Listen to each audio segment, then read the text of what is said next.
мемлекеттік санитарлық эпидемиологиялық қадағалаудың қатаң бақылауында. Жақсы, сіз бұл ресми жауап бердіңіз. Енді осыны қарапайым халыққа қарапайым тілмен түсіндіріп берсеңіз. Қашан үйінде отырып 80 көлі бар көкшетаулықтар таза су ішеді?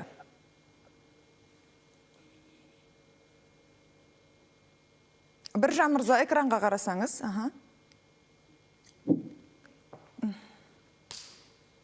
Кешіресіз, мен айта алмай жүрмін. 2021 жылға қарағанда қорғаныс бюджеттің мөлшері 25 пайызға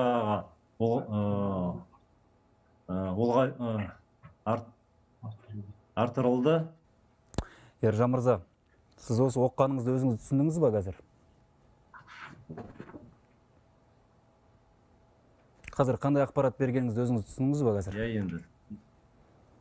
Ержан мырза, естілмей тұр ма? Естілмей тұр.